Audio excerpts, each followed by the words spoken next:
La luminosité aujourd'hui, c'est une catastrophe. Je vais essayer de faire au mieux. Pas ouf.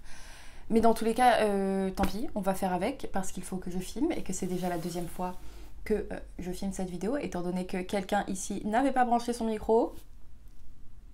Aujourd'hui, je reviens pour te parler de 5 lectures que j'ai effectuées dans le cadre du Pumpkin Autumn Challenge parce que j'ai grave avancé en fait, beaucoup plus que ce que je pensais. On est à l'heure où je tourne le 28 octobre, il me semble, et il me reste 2 livres et demi à lire. Sur toute ma palle, je ne sais pas comment j'ai fait, honnêtement, mais écoute, soit. Mais du coup, je suis en retard sur mes chroniques des livres lus. Mais bref, on va rattraper tout ça. Aujourd'hui, je vais te parler de L'homme qui savait la langue des serpents. Je vais aussi te parler du Horla, de The Guernsey Literary and Potato Pea Pie Society, de La 8e couleur et de Rebecca de Daphné du Maurier, of course. Et on commence maintenant parce que sinon ça va encore durer 10 plombes. Pour commencer, je te parle, tu l'as compris, de L'homme qui savait la langue des serpents de Andrus Kivirak. Je vais écorcher son nom, je suis désolée, je n'ai aucune idée de comment ça se prononce, qui est un écrivain estonien qui est très reconnu dans son pays et ce livre en particulier a été un vrai succès. C'est un livre qui est édité chez le Tripode et qui est traduit par Jean-Pierre Minaudier, que je n'ai pas en physique puisque je l'ai lu / écouté en livre audio. Écouter, est-ce qu'on dit lire pour un livre audio? Très bonne question.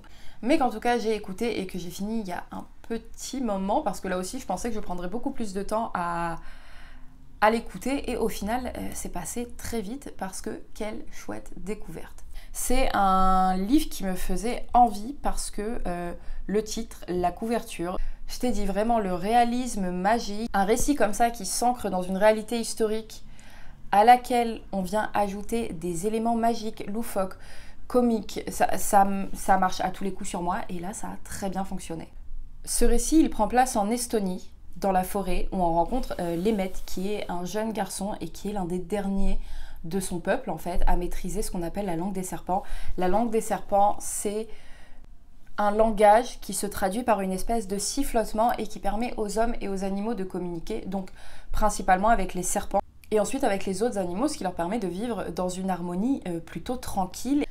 On va donc suivre la vie de Lemet, son rapport à sa famille qui est un peu bizarre, à cette culture, à ses traditions et la lutte surtout qu'il va mener pour la sauvegarde en fait de ces dites traditions parce que la modernité arrive, le christianisme arrive et les hommes descendent au village pour s'y installer, pour cultiver le blé, pour y vivre en fait et se convertissent au christianisme en abandonnant donc toutes leurs traditions et tous les restes de cet héritage qui est le leur. C'est un roman qui est hyper immersif, il s'y passe plein de choses et en fait je pense que la grande force de ce récit, au-delà du côté, moi j'ai trouvé très touchant et très prenant de l'histoire purement telle qu'elle est, en fait c'est la narration et la manière dont les choses sont amenées parce que c'est hyper original, c'est en même temps comme je te dis très ancré dans une réalité historique et à la fois on a tout ce côté comico-dramatique, ces événements complètement perchés comme sa sœur qui s'amourage d'un ours, lui qui a comme meilleur ami un serpent. Enfin, il y a plein de choses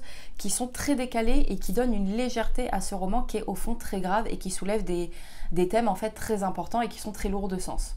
On va donc suivre Lemet dans toute cette, j'allais dire cette épopée qui est sa vie, mais en fait on le suit pas sur toute sa vie, hein, on le suit sur on va dire un peu le passage de la fin de l'adolescence à une espèce de début d'âge adulte un peu contraint et avec ça en fait, avec ce passage de vie, on va suivre son cheminement, lui, son lien comme je te disais à ses racines, son lien à cet héritage et à ce socle en fait de ce qui sont ses valeurs, ses traditions et ses réflexions sur ce nouveau monde qui arrive, qui s'offre à lui, la manière dont lui a ou non envie de se positionner là-dedans. Il y a une vraie symbolique autour de la mort de ses proches, la mort d'un savoir, la mort d'un héritage et la mort de tout un monde en fait, avec ses morts physiques. Et c'est très bien amené je trouve sur beaucoup de points. À la fin du livre, il y a une postface écrite par le traducteur qui est hyper intéressante et qui nous permet de comprendre toute la portée en fait de ce texte en Estonie. C'est un humour qui justement se base sur plein de références liées à leur culture, à leur histoire, à leur légende et en fait j'ai trouvé ça hyper intéressant d'avoir accès à cette postface parce que ça te donne encore plus de contexte et de texture à ce texte. Et déjà, je trouve que le traducteur a dû faire un travail absolument remarquable parce que c'est un humour qu'on arrive à saisir sans pour autant avoir justement tout le contexte. Et c'est d'autant plus intéressant et touchant que de comprendre justement comment ce texte peut s'ancrer dans leur société en fait. Voilà, comme je t'ai dit, c'est un texte qui soulève des thèmes importants. Il y est question, tu l'as compris, de modernité, de différence, d'échange, de compréhension de l'autre, de rupture en fait, et beaucoup de solitude dans tout ce changement, de la solitude qu'on choisit, de la solitude qui nous est imposée et de jusqu'où en fait on peut accepter de vivre dans cette solitude par croyance tout simplement. Et je maintiens la légèreté à des moments du texte rend tous les personnages très humains dans leur questionnement et dans leur quête. Et ouais, c'est un texte qui est à la fois extrêmement décalé et pour autant qui en est très humain et très lourd de sens sur beaucoup de choses. Moi, tu l'as compris, j'ai passé un excellent moment et ça m'a donné envie de découvrir d'autres choses de cet auteur parce que vraiment c'était une expérience de lecture très intéressante. Ensuite, j'ai lu The Guernsey Literary and Potato Peel Pie Society de Mary Ann Schaffer et Annie Barrow, que j'ai, tu l'as compris, depuis ma 4e, donc mes 12 ans, donc ça date. Je l'avais lu à cette époque dans le cadre d'un club de lecture justement dans mon collège et j'en avais que très peu de souvenirs. Je te l'avais dit dans la vidéo de ma palle de mon pumpkin. Et du coup, je l'ai relu et c'était un petit bonbon. J'ai trop aimé redécouvrir cette lecture. En français, je crois que c'est le cercle littéraire des épluchures de pommes de terre. Cette histoire, elle prend place en janvier 46, au lendemain de la guerre en Angleterre. C'est donc un roman qui, tu te doutes, va être très imprégné par les traces de cette guerre, parce que c'était hier, quoi, littéralement. On y fait la rencontre de Juliette, qui est une jeune écrivaine, qui est un petit peu à court d'idées pour son prochain roman.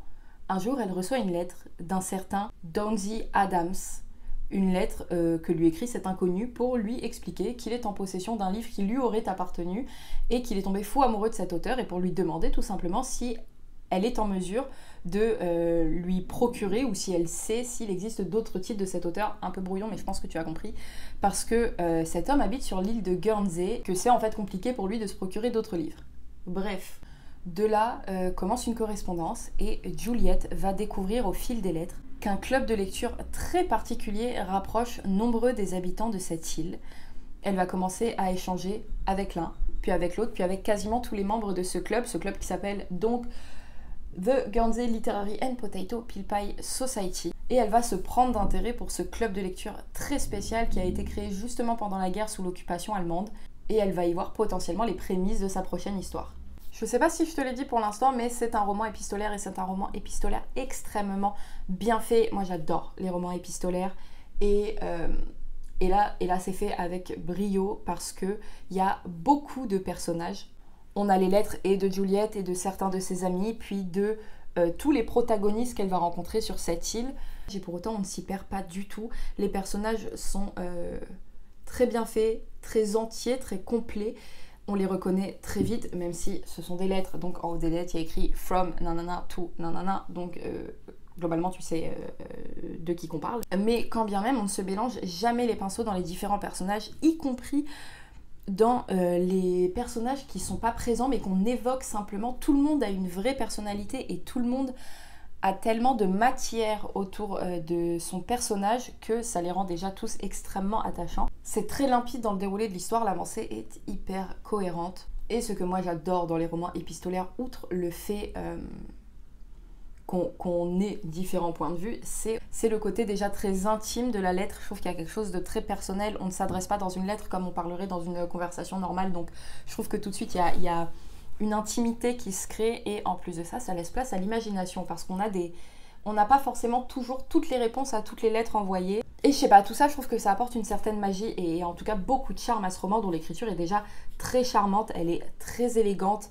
elle est pas trop, elle est simple, elle est jolie comme tout, c'est juste un plaisir à lire en fait. Dans ce texte, il est, tu te doutes là aussi, question de thèmes lourds puisqu'on sort de la guerre, puisque c'est encore sur les lèvres et dans les mémoires de tout le monde. Donc on a tous ces thèmes qui sont très lourds mais qui là aussi sont abordés et sont vus à travers le prisme de la solidarité, de l'entraide, de l'humanité et de l'amour tout simplement, dans l'amitié, etc., dans les rapports les uns aux autres.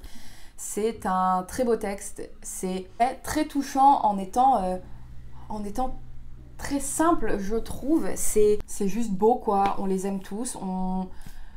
C'est beau, c'est tout. Bon, apparemment, mes voisins décident de faire un déménagement. Bon, ici la Oriane du montage. Je viens de me rendre compte, en fait, là, en montant, tu te doutes, que mon micro a capté absolument toutes les petites aspérités sonores autour de moi et les a rendues très fortes. Donc je suis désolée, j'ai déjà filmé 2 fois cette vidéo, je ne la refilmerai pas. J'espère que le son ne sera pas trop chiant et de toute façon ce sera mieux la prochaine fois. Donc désolée. Bref, livre suivant, j'ai lu Le Horla de Monsieur Guy de Maupassant.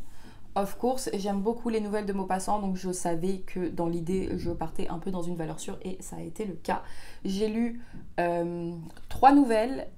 J'ai lu Lettre à un fou, qui est en fait la première version, il me semble, le premier texte dans lequel on aperçoit l'entité du Horla, qui est un patient qui écrit une lettre à son médecin pour lui demander de l'aide parce qu'il sent une présence et que, bien qu'étant quelqu'un de très cartésien, il commence à se poser des questions sur cette présence qu'il sent, comme je t'ai dit, mais qu'il n'arrive ni à voir ni à toucher. Il pense qu'il sombre dans la folie et donc il écrit à son médecin. Ensuite, j'ai lu la première version du Horla, il me semble, qui est du coup ce médecin qui lui parle de ce cas à ses confrères. Il leur expose un peu l'absurdité de la situation, mais lui aussi commence à se poser des questions. Et ensuite, j'ai lu donc la dernière version, qui est le journal intime de notre personnage principal, et qui reporte comme ça, jour par jour, quasiment l'avancée de son rapport à tout ça. Le début de son questionnement, où il commence à se dire qu'il y a quelque chose de bizarre chez lui, puis en fait, toute cette espèce de descente aux enfers, où il est terrifié parce que il a l'impression de sombrer dans la folie, et pour autant, il y a quelque chose, ça ne peut être que vrai parce qu'il fait des expériences, parce qu'il arrive à se prouver à lui-même qu'il y a quelque chose. Et j'ai beaucoup aimé les 3 nouvelles, peut-être moins la première version du Horla où le médecin expose un petit peu tout ce qui se passe à ses confrères. C'est pas du tout ma préf. Par contre, le journal intime, j'ai adoré, déjà parce que tu l'as compris, moi j'aime beaucoup quand on a une proximité aussi intense en fait avec un personnage. Un journal intime, quoi de plus personnel? J'aime avoir accès aux pensées les plus profondes, aux questionnements les plus intimes, d'autant plus que je trouve que le journal intime, il y a encore une démarche autre que juste la pensée. Si tu viens à l'écrire, à la matérialiser, c'est que c'est une pensée persistante, c'est que cette pensée elle a plus de valeur que les autres. Tu vois ce que je veux dire? C'est pas juste la petite pensée que tu as quand tu as accès aux pensées de n'importe quel protagoniste dans un livre. Le fait de l'écrire, je trouve que ça donne beaucoup plus de dimension et beaucoup plus de valeur à cette pensée. C'est donc là aussi, moi j'ai trouvé hyper immersif. J'ai tout de suite été concernée par cet homme et par ce qui était en train de lui arriver, d'autant plus que ça prend place dans des décors que je connais comme ma freaking poche. C'était hyper prenant, j'ai adoré la montée en puissance là aussi du texte, j'ai adoré l'obsession que commence à avoir ce narrateur. C'est très bien fait, ça marche très bien, c'est hyper efficace en fait comme nouvelle. Ensuite, j'ai lu enfin le premier tome. Alors, premier tome dans l'ordre de parution, parce que si j'ai bien compris, en sachant que j'ai pas tout compris, il y a 80 000 ordres de lecture, soit on lit dans l'ordre chronologique, soit on lit par cycle. Donc là, il me semble que c'est en plus de ça le premier tome du cycle des mages, si je ne dis pas de bêtises. Bref, c'est tout un univers assez fou et dans lequel j'ai mis un premier pied en lisant donc la 8e couleur des Annales du Disque Monde de Terry Pratchett que j'ai ici chez La Talente et qui est traduit par Patrick Couton. Ça faisait très longtemps que j'avais envie de me lancer dedans, j'avais le premier tome, c'était l'occasion et je suis pas déçue. Au début de ma lecture, j'ai un peu paniqué pour être honnête parce qu'on commence à me parler d'une tortue géante qui vole dans l'univers sur laquelle il y a 4 éléphants, si je dis pas de bêtises, avec un disque posé dessus qui est donc le disque monde. Moi, j'ai commencé à me dire, alors en un peu moins de 300 pages, c'est mort, je vais jamais comprendre, je vais jamais rentrer dedans. Tu l'as compris, moi les univers fantastiques, il me faut du temps. Et au final, l'écriture, alors moi j'ai une façon de décrire ce genre de plume qui est très bizarre, où on me comprend jamais, mais pour moi c'est le genre d'écriture qui sautille. Je m'explique. c'est frais, c'est joueur, c'est rigolo, c'est décalé. Et pour moi, c'est une écriture comme ça qui rebondit et qui t'entraîne avec elle dans les rebonds. Et en fait, à première vue, moi je me suis dit, oulala, je vais rien capter. Et en fait, très vite, les événements se succèdent, les personnages sont rigolos, et tu te retrouves embarqué et t'as bouffé les 300 pages en même pas 2 jours, quoi. Dans ce tome-là, du coup, on fait la rencontre de Rincevant, qui est un mage un petit peu raté. On sait pas trop pourquoi, on sait pas trop comment. Est-ce que vraiment c'est un mage? Il semble ne pas avoir fini son apprentissage. Bref, il y a un truc bizarre autour de ce monsieur. Et il va faire la rencontre de Deux Fleurs, qui est un touriste complètement perché, qui vient d'une autre cité, en fait, du Disque Monde, et qui vient accompagné de sa malle à trésor, là, son espèce de coffre avec ses petites patounes qui marche, qui part à l'aventure. Il vient voir ce qui se passe dans les autres cités, il veut rencontrer des héros, il veut voir des combats dans des tavernes, bref, le mec est complètement déconnecté, il est hyper naïf, il a aucune conscience du danger et il va prendre notre cher Rincevant comme guide et de là, ils vont vivre en fait plein d'aventures. Là aussi, j'ai passé un très chouette moment de lecture, je te dis, j'ai été vraiment prise en fait dans ma lecture sans m'en rendre compte et j'avais bouffé 150 pages d'un coup et le lendemain j'avais fini, j'ai trouvé ça très rythmé, pas trop rythmé. Voilà, globalement, non, très bonne découverte. J'ai pas 1 milliard de choses à dire, si ce n'est que du coup, je suis hyper curieuse de découvrir la Suisse. La Suisse, non, enfin si, aussi, why not. Mais là, je suis très impatiente de découvrir la suite parce que ça m'a trop intriguée. Et je suis hyper contente de m'être enfin lancée dans les annales du Disque Monde, même si je n'en ai lu qu'un pour l'instant. Dernier livre de ce point lecture, tu l'auras compris, c'est Rebecca de Daphné du Maurier. C'était absolument fantastique, 5 sur 5, 10 sur 10, un chef-d'œuvre. Daphné du Maurier, je t'aime, épouse-moi. J'avais tellement hâte de retrouver la plume de Daphné du Maurier, de retrouver ses descriptions, ses ambiances. Elle a une façon de dépeindre les lieux qui habitent en fait ces histoires et que ces histoires habitent, ces personnages, ces constructions. Tout est absolument délicieux chez Daphné du Maurier, tout est très particulier, c'est tellement bien fait. Et là, ça n'a absolument pas dérogé à la règle, c'était tout bonnement génial. C'est un roman que j'ai lu en 48 heures, genre. Je ne pouvais plus m'arrêter de lire, j'étais absorbée par ce texte. Dans Rebecca, on rencontre une jeune femme et qui croise le chemin d'un homme. Cet homme, c'est Maxime de Winter et c'est quelqu'un qui est connu de par sa demeure, Manderley, qui est une demeure extrêmement connue dans l'Angleterre, dans laquelle se tient des bals, etc., beaucoup de réceptions. Et il est également connu parce que il a perdu sa femme il y a 1 an dans des circonstances tragiques et à la fois très mystérieuses. Elle fait donc la rencontre de cet homme et elle s'amourage de lui très très rapidement. Il est plus âgé qu'elle, il est mystérieux, il est très charismatique et il va finir par la demander en mariage. Pour le plus grand bonheur de notre jeune femme, ils s'unissent et ils partent donc s'installer dans cette fameuse demeure qu'est Manderley. Très vite, à leur arrivée, elle va déchanter parce qu'elle va se rendre compte qu'en fait cet homme mystérieux, eh ben, elle ne le connaît que très peu. Elle connaît très peu son histoire, elle connaît très peu sa vie, elle connaît très peu son caractère et sa personnalité. Et en fait, elle arrive dans ces lieux où elle doit se faire une place, mais où rien n'est fait en fait pour qu'elle se fasse une place, puisque tout en ces lieux la ramène à Rebecca. Rebecca, tu l'auras compris, c'est la femme tragiquement disparue de Maxime de Winter. Et malgré l'arrivée de cette nouvelle épouse, c'est encore la maîtresse des lieux. Tout est Rebecca en fait. Le petit bureau dans lequel on l'installe est encore habité par Rebecca. Il y a les objets de Rebecca, il y a encore les lettres manuscrites de Rebecca. Rebecca est partout et très vite, en fait, notre jeune épouse devient à son tour obsédée par cette présence de Rebecca qui n'est pas. Rebecca n'est plus et pour autant Rebecca est tout le temps, partout, chez tout le monde. Les domestiques lui font comprendre qu'elle n'est pas Rebecca. Elle voit bien que dès qu'elle rencontre quelqu'un, on la compare à Rebecca et en fait, elle devient complètement obsédée par la mémoire de cette femme belle, intelligente, grande, drôle, assumée, affirmée, que tout le monde aimait tant. Et de là, c'est la descente aux enfers. C'est hyper bien fait.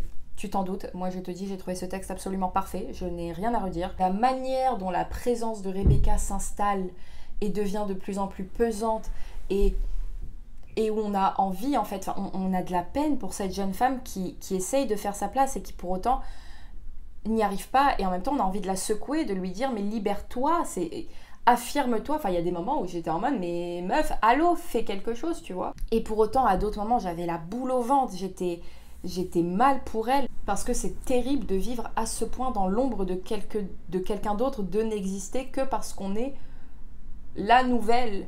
En termes d'identité, c'est fou. Et d'ailleurs, je trouve que c'est ce qui est hyper bien fait dans son texte.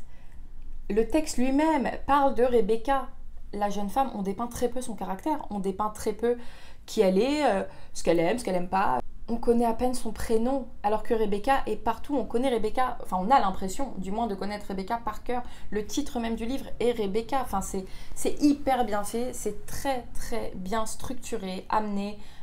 C'est du grand Daphné du Maurier. Il y a des retournements de situation auxquels tu ne t'attends pas, qui te jettent complètement dans l'histoire. Enfin, c'est génial. Du début à la fin, c'était époustouflant. Je pense qu'il est même passé devant l'auberge de la Jamaïque. Enfin, je l'ai adoré, adoré, adoré. Tu l'as compris, j'ai absolument adoré ce texte sur lequel je pourrais parler pendant bien plus longtemps, mais je vais m'arrêter là, d'autant plus que je maintiens Daphné du Maurier, il faut rentrer dedans et se laisser embarquer dans le texte. Elle le fait de toute façon d'une main de maître, elle sait venir te cueillir et te balader et t'amener là où elle le veut en fait, et il faut le vivre comme ça, donc je t'en dirai pas plus. Mais si tu n'as jamais lu du Daphné du Maurier, jette-toi sur Rebecca, c'est du grand Daphné du Maurier tout simplement.